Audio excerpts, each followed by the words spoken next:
کے معاملے ہیں؟ یہ بڑے کرم کے ہیں فیصلے، یہ بڑے کرم کے فیصلے ہو چکے۔ واصف علی واصف کہتے ہیں کہ جتنا اس فضل کرنے والے کو فضل فرمانا تھا وہ تو پیدائش کے وقت ہی فرما چکا، اور اس کا کون سا فضل لوگے؟ تم نے بن مانگے تمہیں انسان بنایا، مسلمان بنایا، اپنے پیارے کا امتی بنا دیا، اور دیکھو تو آج تک میں نے اور آپ نے کتنے گناہ کیے مگر اس نے کبھی کھولے نہیں۔ کیسا ستار ہے اس کی، کون کون سی نعمتوں کے گنو گے؟ مگر ناشکری کرنے والے سمجھتے ہیں کہ دولت سب کچھ ہے، اور دولت والوں کو ہی شکر ادا کرنا چاہیے۔ ہم پر کیا ہے؟ اللہ اکبر۔ میں آپ کو بتانا چاہتا ہوں، ایک آدمی بمبئی میں رہتا تھا، 52 کروڑ کی اس کی فیکٹری تھی، 52 کروڑ کی فیکٹری میں اس کی فیکٹری تھی، کام تھا اس کا کاروبار، اور 22-23 کروڑ کے فلیٹ میں گھر میں رہتا تھا۔ اب اس کا ایک ہی بیٹا تھا جوان 20-22 سال کا، اس کے معدے میں کوئی مسئلہ ہو گیا۔ اچھا وہ ایک ڈاکٹر کو دکھایا، 2 کو دکھایا، 3 کو خیر جانچ ہوئی، جانچ میں بڑا مرض نکل کے آیا، اور اسے جو ہے وہ بہت بڑا مرض ہو گیا، اس کا جو لیور تھا، اس کا جو معدہ تھا وہ ڈیمیج ہو گیا، اور وہ اسے پھر چینئی لے کے گیا۔ اس نے بنگلور دکھایا، بمبئی کے سارے اسپتال والوں نے منع کر دیا، امریکہ گیا، امریکہ میں جانے کے بعد علاج کرایا، آپریشن ہوا، سارا پیسہ بہت خرچ ہوا، مگر اس کے بیٹے کا معدہ بدلا گیا۔ معدہ بدلنے کے بعد اس کا بیٹا جب ہندوستان آیا تو 1 مہینہ نہیں گزرا انتقال ہو گیا۔ اب اپنے جوان بیٹے کی میت اپنے کاندھے پہ رکھ کے وہ آدمی آیا، آنے کے بعد اس نے دفن کیا، دفن کرنے کے بعد لوگوں سے ہاتھ جوڑ کے بولا میری پوری بات سن کے جانا، دفن ضرور کر کے آئے ہو مگر سنو میری بات سنو، یہ میرا بیٹا تھا، میرے پاس 52 کروڑ کی فیکٹری تھی اور 22-23 کروڑ کا فلیٹ تھا، اور میرے پاس بینک بیلنس بھی تھا، سارا اس کے اندر لگ گیا، میری فیکٹری بھی لگ گئی، میرا گھر بھی میں بے گھر ہو گیا، میں سڑک پہ آ گیا، میرا جوان بیٹا بھی چلا گیا۔ لوگوں دیکھو، یہ میرے رب کو پہچاننے کی کوشش کرو کہ ابھی دنیا اس لائق نہیں ہوئی ہے کہ اللہ کے بنائے ہوئے ایک میدے کا دوسرا میدہ بنا سکے، ابھی دنیا اس لائق نہیں ہوئی ہے۔ لوگوں دولت سب کچھ نہیں ہوتی، یہ بتاؤ کون ہے اس کے علاوہ بنانے والا؟ تم سب سے پوچھنا چاہتا ہوں کون ہے اس کے پروردگار کے طرح کاریگر؟ ایسی انگلی کوئی بنا سکتا ہے جیسے میرا رب بنانے والا ہے؟ بتاؤ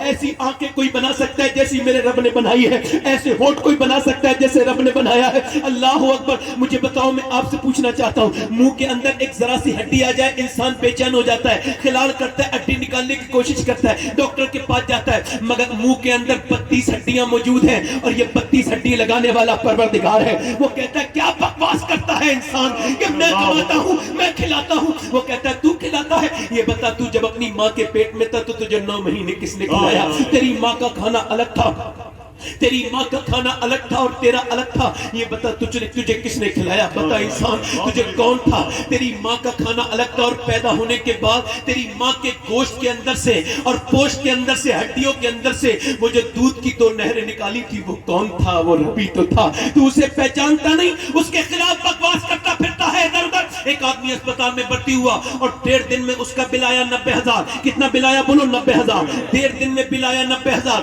90,000 کا بل آیا، اور اسے آکسیجن لینے میں کمی ہو گئی تھی، 80 سال کا بوڑھا تھا۔ جب اسے بل آیا 90,000 تو وہ رونے لگا۔ ڈاکٹر نے کہا زیادہ پیسے لگتے تو بڑے میاں کچھ کم کر دوں گا۔ اس نے کہا نہیں ڈاکٹر صاحب، اللہ نے اتنا نوازا ہے، آپ کہیں تو پورا اسپتال یہیں کھڑے کھڑے خرید سکتا ہوں۔ کہا پھر رونے کی وجہ کیا ہے؟ کہا رونے کی وجہ یہ ہے کہ آپ کے میں نے آکسیجن والی مشین سے 1.5 دن سانس لیا ہے، تو آپ نے 90,000 کا بل بٹھا دیا، اور میں 80 سال کا بوڑھا اللہ کی ہواؤں میں سانس لے رہا ہوں۔ میں نے کبھی نہیں سوچا، میں نے کبھی غور نہیں کیا کہ سانس لینا کتنی بڑی اللہ کی نعمت ہے۔ میں سانس لے رہا ہوں تو کیا مجھے شکر نہیں ادا کرنا چاہیے؟ کبھی بیماروں کے پاس جایا کرو، جا کے اسپتالوں میں جایا کرو۔ میرے شیخ محی الدین عبد القادر جیلانی غوث اعظم فرماتے ہیں کہ جب تمہارا گھروں میں دل بہت لگنے لگے تو قبرستان جاؤ، قبرستان میں جا کر کے دیکھو کیسے کیسے لوگوں کی ناک میں اور منہ میں کیڑے چل گئے، اور جا کے دیکھو پھر بیماروں کو جا کر کے دیکھو، اب تو کوئی بیمار کو دیکھتا ہی نہیں، اب تو کوئی غریب بیمار ہو جائے کوئی نہیں جاتا، امیر کوئی بیمار ہو جائے نا تو پھر لائن لگ جاتی ہے۔ مگر میرے حضور فرماتے ہیں جب میرا ایک امتی دوسرے کے گھر جاتا ہے بیماری کی حالت میں اسے دیکھنے، عیادت کرنے، فرماتے جب تک وہ جا کے واپس نہیں آتا نا تب تک 70,000 فرشتے اس کے لیے دعائیں مغفرت کرتے رہتے ہیں۔ مجھے بتاؤ پورا مجمع کتنا کریم ہے رب العالمین، ہم اپنے بیمار بھائی کو دیکھنے جائیں اور اللہ اکبر معصوم 70,000 فرشتے ہمارے لیے دعائیں کریں۔ مگر اب تو مسلمان غریب کی میت بھی ایسے جاتی ہے جیسے غیر مسلموں کا جنازہ جاتے ہیں، اب تو غریب کی کوئی میت میں بھی نہیں جاتا، مالداروں کی میت تو زور زور سے لوگ اٹھاتے ہیں۔ اللہ اکبر، بیماروں کے پاس جایا کرو۔ نوجوانوں غور کیا کرو، میں ایک مرتبہ ایمس میں گیا تھا، ایک آدمی مجھے ملا اور اس نے ملنے کے بعد مجھ سے کہا کہ میرے پاس مرسڈیز ہے, میرے پاس گاڑیاں ہیں, میرے پاس بہترین گاڑی کے کلیکشن ہے. میں نے کہا پھر مجھے کیوں بتا رہے ہو؟ کہنے لگا میرے پاس زمین بھی بہت ہے, مال بھی بہت ہے, مگر میرے کسی کام کا نہیں. میں نے کہا کیوں؟ کہنے لگے اس وجہ سے مجھے کینسر ہو گیا ہے. ڈاکٹر نے 2 مہینے پہلے بتایا کہ 2-3 مہینے تک زندہ رہ سکتے ہو. کہتے ایک تو خطرناک دوائیاں برداشت کرنی پڑتی ہیں, اور دوسرا میرے بارے میں غور تو کرے دنیا, میں وہ مردہ ہوں جسے مرنے سے پہلے پتا چل گیا ہے کہ میں مردہ ہوں. اللہ اکبر. ایک آدمی اپنے بیٹے کے سر پہ ہاتھ رکھ کے رو رہا تھا, وہ یتیم اس کا وہ بچہ وہ رو رہا تھا. میں نے پوچھا بھائی کیوں رو رہے ہو؟ کہنے لگے مجھے کینسر ہے, اور دیکھو میرے اوپر درد یہ ہے کہ مجھے اپنے بچے نظر آ رہے ہیں, اور میں وہ باپ ہوں جو اپنے بچوں کو دنیا میں یتیم دیکھ سکتا ہوں. میرے اوپر کتنا درد ہے. اس آدمی کے پاس مسکراؤ جسے کینسر ہے, وہ مسکراتا ہی نہیں. اس کے سامنے کوئی اچھی بات کرو, وہ اس پہ دھیان ہی نہیں دیتا. ابھی داتا گنج میں ایک لڑکے کے پاس میں گیا, وہ 26 یا 27 سال کا نوجوان تھا. اس کے پاس میں گیا, وہ کینسر تھا, اسے دلی میں بھی منع کر دیا تھا. میں اس کے پاس جا کے میں نے اس سے کہا اللہ آپ کو شفا عطا کرے گا. تو رو کے بولا نہیں مولانا صاحب ڈاکٹر نے منع کر دیا, میں نہیں بچوں گا. یہ کہہ کر کے وہ رونے لگا. مجھے اس کے آنسو میں بہت کچھ نظر آیا. دیکھو تو انسان ایک ڈاکٹر کی ایک رپورٹ کے برابر نہیں. ہمارا ایک رشتہ دار ہے بریلی میں, اس اچانک گھر میں گر کے اس کی طبیعت خراب ہو گئی. 25 سال کا تھا جب گرا تھا. اب اس کا ہاتھ پیر کام نہیں کرتے, نہ جانے کیا ہو گیا. وہ 4 سال سے اندر پڑا ہوا ہے, 29 سال کی عمر ہو گئی, بستر پہ پڑا ہے. 2 بچے ہیں, اس کے بچے یتیموں کی طرح زندگی گزار رہے ہیں. اس کی بیوی بیوہ بن گئی ہے. اس کے سامنے کوئی بیٹھ کے بات کرے وہ بات نہیں کرتا ہے. وہ یہی کہتا ہے دعا کر دو, یا تو میں مر جاؤں یا میرا رب مجھے موت عطا کر دے, یا پھر مجھے شفا عطا کر دے. یار بتاؤ تو 4 سال تک جو بستر پہ پڑا رہو اس کا درد کوئی سمجھ سکتا ہے؟ آپ بتاؤ مجھے. آپ اتنی ناشکری کرتے ہیں لوگ کہ جسے اللہ بغیر بیماری کے جو رہ رہا ہے دنیا میں, جو بغیر دوائیوں کے جس کی زندگی گزر رہی, کیا اسے شکر نہیں ادا کرنا چاہیے؟ اسے نہیں کہنا چاہیے اللہ تیرا شکر ہے؟ میں اپنی بہنوں سے کہتا ہوں مجھے بتاؤ آپ کتنا شکر ادا کرتی ہو؟ اب بندے شکر نہیں ادا کرتے, اللہ کے ناشکرے بن گئے. اللہ اکبر. حضرت سیدنا شیخ سعدی کہتے ہیں میں گزر کے جا رہا تھا, کہتے چلتے چلتے میرے پیروں کے جوتے ٹوٹ گئے. کہتے جب پیروں کے جوتے ٹوٹ گئے تو پیروں میں سے میرے زخم ہو گئے چلنے کی وجہ سے.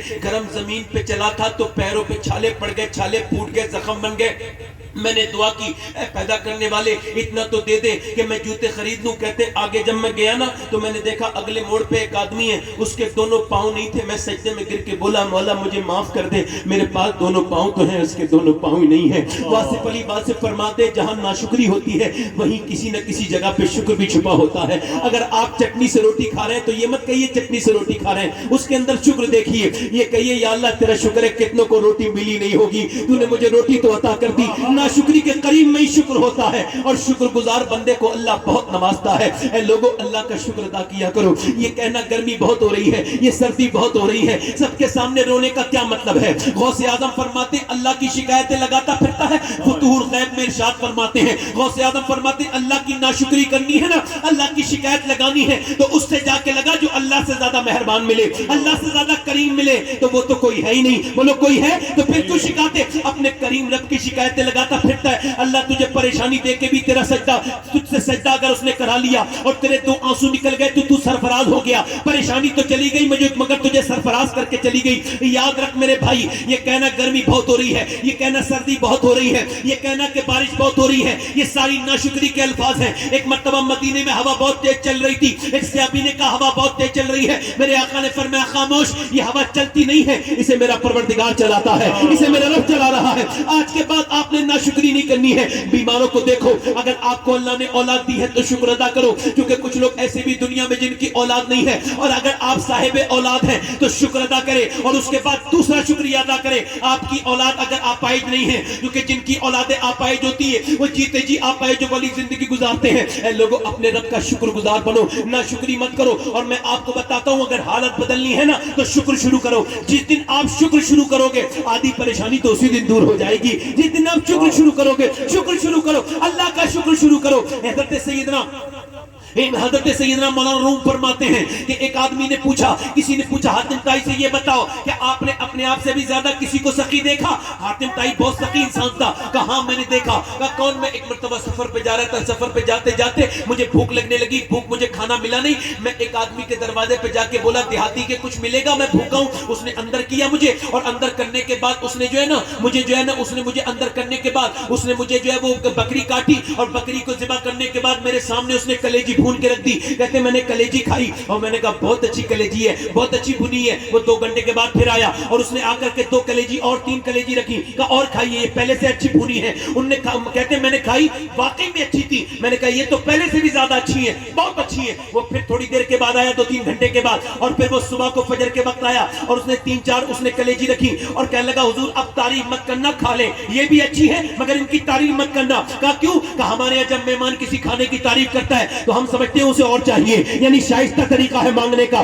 اب مہمان آپ میری تعریف کر رہے ہیں, لہذا میری بکریاں جتنی تھی میں نے سب ذبح کر دی, اب میرے پاس کوئی بکری بچی نہیں ہے, لہذا میں آپ کو کھلا نہیں سکوں گا. اگر آپ تعریف کریں گے تو میں شرمندہ ہو جاؤں گا, شرمندہ ہو جاؤں گا. اور مولانا روم کہتے ہیں بغیر مثال کے سمجھ سن کہ جب انسان کے کھانے کی تعریف کرے گا تو اس کا بھی دل چاہے گا کہ تجھے وہ اور کھلائے, تجھے وہ اور کھلائے. مگر ایک دن وہ کہے گا اب میرے پاس نہیں ہے, اب اپنا کام دیکھو, اپنا راستہ دیکھو. مگر اللہ کے خزانوں میں کوئی کمی نہیں ہے, تو جتنا تعریف کرتا رہے گا وہ اتنا تجھے نوازتا رہے گا. خود فرماتا ہے لئن شکرتم لا ازیدنکم, تم شکر کرو میں نعمتیں بڑھاتا چلا جاؤں گا. یعنی اگر تم شکر کرو گے اپنی پیدائش پر تو پھر میں تمہیں اور برکتیں عطا فرماؤں گا. ذرا غور کریں آپ, علماء نے لکھا ہے, صوفیاء نے لکھا ہے کہ امام حسین نے کربلا میں شکر کا سجدہ کیا تھا. کسی نے کہا جس کے بچے 3 دن کے بھوکے ہوں اور وہ خود بھی 3 دن کا بھوکا ہو, جس کے بچوں کی لاش پر گھوڑے دوڑ رہے ہوں, جس کی بیویاں جن کی بیویوں کے خیمے جلنے والے ہوں, کیا وہ شکر ادا کرے گا؟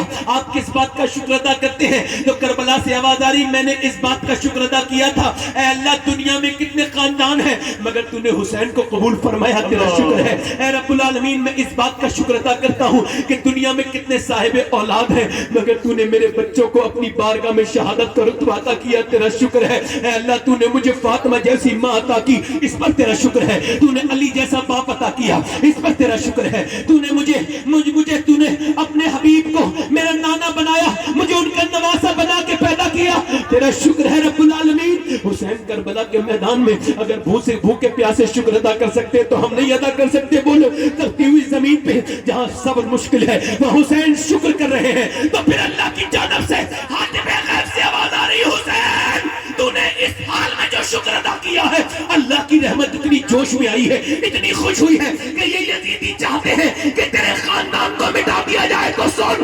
یزیدیوں کا خاندان تو رب مٹا دے گا مگر تیرے خاندان کو ایسے بڑھائے گا, ایسے بڑھائے گا کہ کوئی معین الدین عبد القادر بن کے چمکے گا, کوئی معین الدین چشتی بن کے چمکے گا. لئن شکرتم لا ازیدنکم.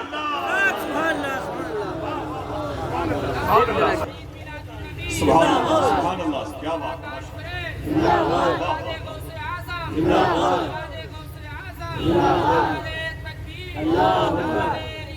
آج کے بعد نہ شکری نہیں کرنی ہے, بولو نہیں شکریہ نہیں کرنی ہے, چاہے کیسے بھی حالات ہو. آپ بس شکر والا فارمولا تو آزما کے دیکھو, آپ جب کہو کہ شکر ہے تب اس کی رحمتیں جوش میں آئیں گی. مگر اگر آپ کو لگتا ہے کہ آپ کو شکر نہیں ادا, آپ کو اگر لگتا ہے کہ آپ شکر نہیں ادا کریں گے, کیوں آپ پریشان بہت ہیں, تو آئیے میں اس بارگاہ میں لے کے چلتا ہوں جہاں ہر مرض کا علاج ہے, اور وہ بارگاہ میرے حضور کی بارگاہ ہے, پیغمبر اسلام کی بارگاہ ہے. علماء کرام کی دعاؤں کے ساتھ یہ حدیث پیش کر رہا ہوں تاکہ ہمارے دل کو بہت اطمینان حاصل ہو جائے. سرکار فرماتے سارے نبیوں کی تکلیف ایک پلڑے میں رکھ دی جائے, تکلیف فرماتے ہیں, اور میری تکلیف ایک پلڑے میں رکھ دی جائے. فرماتے ہیں میری تکلیف کا پلڑا بھاری ہو جائے گا. جس کا آپ کلمہ پڑھتے ہیں میں ان کی بات کر رہا ہوں. آج لوگوں کو لگتا ہوگا بہت رات ہو گئی, لگتا ہوگا نا, لگتا ہوگا نا, نہیں لوگ بیٹھے تو پریشان ہو جاتے ہیں. آپ آرام سے بیٹھے ہو نا, کیا احسان کر رہے ہو, اس حضور کا ذکر سن رہے ہو. آپ امی عائشہ کہتی پورا مدینہ سوتا تھا نا تو حضور پھر اٹھ کھڑے ہو جاتے تھے, امت کے لیے دعا کرتے تھے, تو پیروں پہ ورم آ جاتا تھا. فرماتی امی عائشہ حضور جب روتے تھے نا امت کو یاد کر کر کے تو حضور کے آنکھوں کے آنسو باہر کو نکل جاتے تھے, اتنا روتے. عرفات کے میدان میں کچھ حاجی بیٹھے ہوں گے, نبی ذی الحجہ کو دعا مانگنا سنت ہے. نبی ذی الحجہ کو اگر پرندے بھی ادھر سے گزر جائیں تو علماء فرماتے ہیں اللہ انہیں بھی حاجی بنا دیتا ہے. دعا مانگنا سنت ہے. میں جب 2017 میں گیا تھا تو آدھا گھنٹے دعا مانگی میں نے, بغیر ٹوپی کے, احرام کی حالت میں ہوتا ہے بندہ, تو دعا مانگنا سنت ہے. پہلی بار گیا تھا آدھا گھنٹے دعا کی, دوسری مرتبہ میں گیا تو بڑی کوشش کی 19 میں، تو 45 منٹ میں نے کوشش کی تو میں دعا مانگ پایا، 45 منٹ میں نے دعا مانگی، اس میں کچھ لوگ بے ہوش بھی ہو گئے، مگر جب میں خیمے میں آیا اندر اے سی چل رہی تھی، بہترین مشروف رکھے تھے اندر، بہترین ٹھنڈا پانی رکھا تھا، پھر میں نے ایک حدیث پڑھی، حدیث یہ تھی، حضرت ابو ہریرہ کہتے ہیں کہ عرفات کے میدان میں سرکار دو عالم صلی اللہ علیہ وسلم نے دعا مانگی تھی، ایسے کر کے حضور کھڑے ہوئے تھے تپتی ہوئی زمین پر، اور عرفات کے میدان میں کہتے ہیں دعا مانگتے مانگتے نا حضور سسکیاں لینے لگے، آخری حج کے موقع پر میرے حضور اپنی امت کو یاد کرتے تھے، کسے؟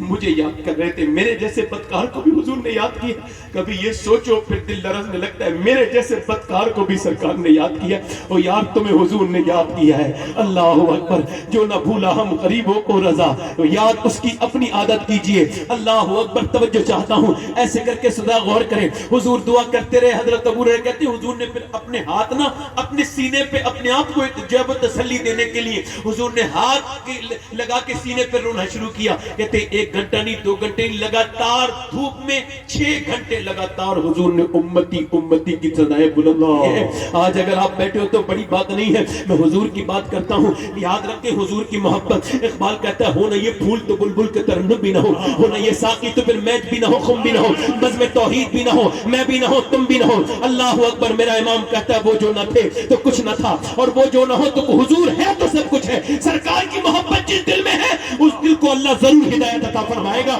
یہ اس کا وعدہ ہے، جس نے حضور سے محبت کی ہے اگر وہ کافر بھی ہوا ہے اللہ نے اسے ایمان عطا کر دیا ہے، یہ اس کی شان ہے، اور تم تو سب حضور کے عاشق ہو، سرکار کے عاشق ہو، نوجوان بچوں یہ واٹس ایپ کے لیے اپنی زندگی مت گزارو، یہ فیس بک پہ اپنی زندگی برباد مت کرو، یاد رکھو اسپتالوں میں داخل ہونے والے لوگوں سے پوچھو، وہ لڑکے جنہوں نے گاڑیوں پہ اسٹنٹ کیے اور وہ جب گئے اسپتالوں میں انہوں نے اپنے شوق پورے کیے، گاڑیوں پہ روڈ پہ چلا کے انہوں نے اپنی گاڑیاں گرائیں، موٹر سائیکلیں ان کی پھسلیں، اور جب ان کا آخری وقت تھا ان کے ماں باپ روئے اور انہوں نے چاہا کہ 10 منٹ یہ زندہ ہو جائے مگر زندہ نہ ہو سکا، اسے موت آ گئی۔ نوجوانوں اپنی حالت سنوارو، تمہاری زندگی ایسی ہونا چاہیے کہ اگر کوئی جوان اپنے آپ کو تبدیل کرنا چاہے تو خدا کی قسم اللہ کی رحمتیں اس کی طرف آتی ہیں۔ میں کیا کہہ رہا تھا نبی پاک کی زندگی، تو تھوڑا سا بچپن بیان کرتا ہوں میرے نبی کا، میں اپنی جو ہے وہ اپنے معیار کے مطابق اور اللہ اپنی اوقات کے حساب سے بیان کرتا ہوں، حضور کا بچپن کوئی بیان نہیں کر سکتا، حضور کا بچپن سارے بچپنوں میں بڑا بچپن ہے۔ حضرت سیدنا عبداللہ حضور کے والد کا نام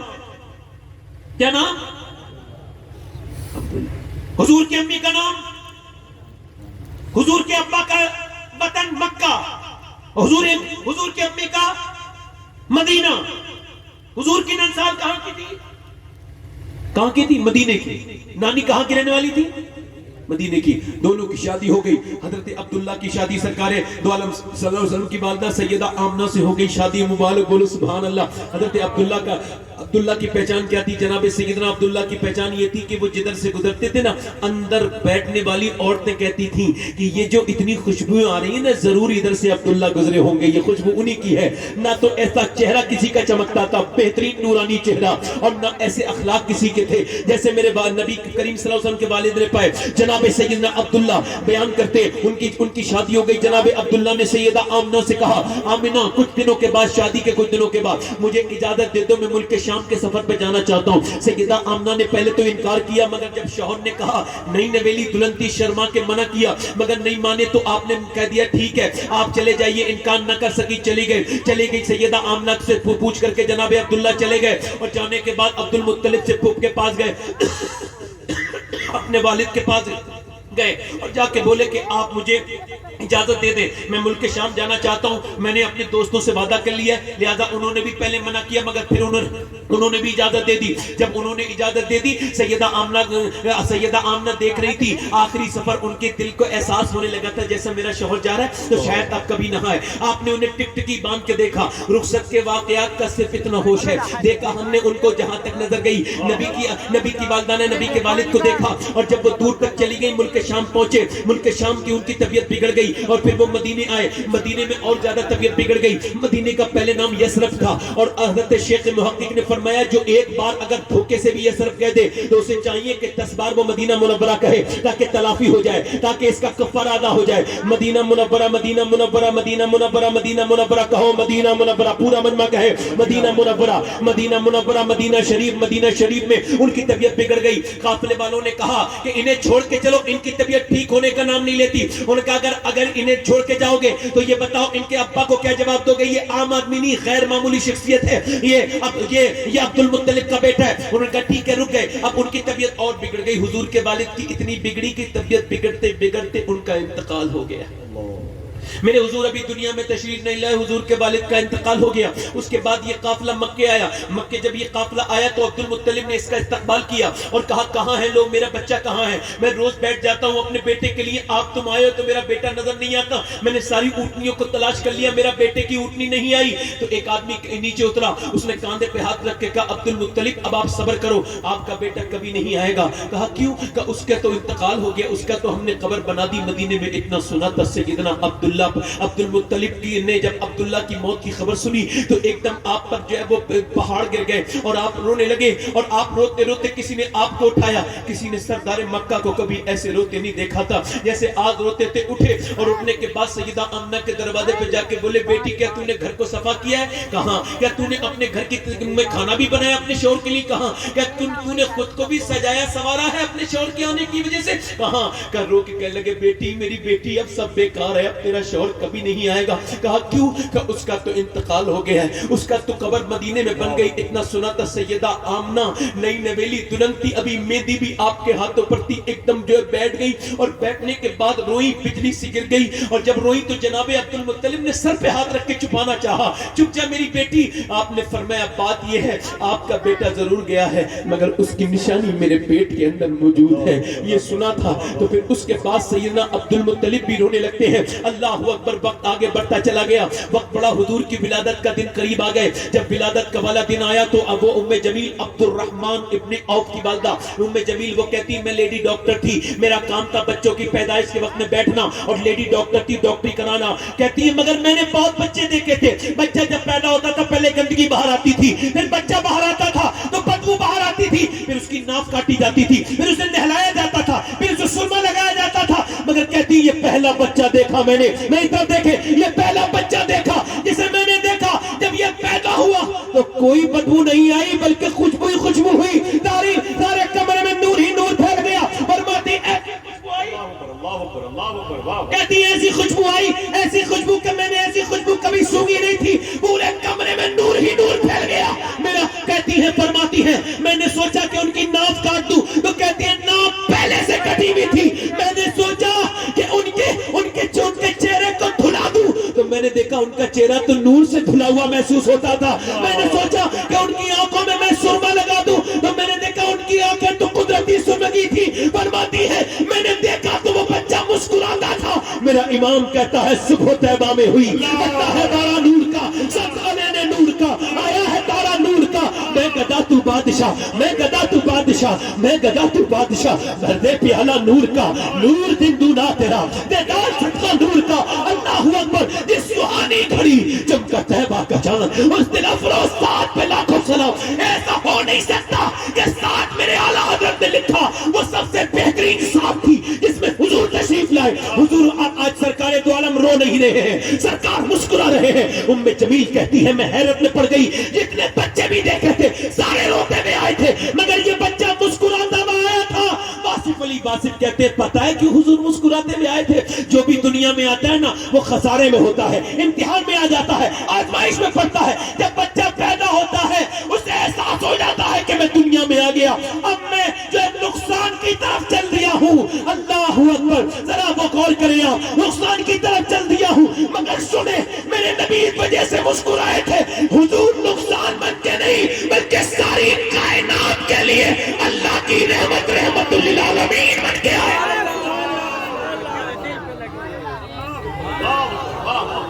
بولا کریں یار سبحان اللہ.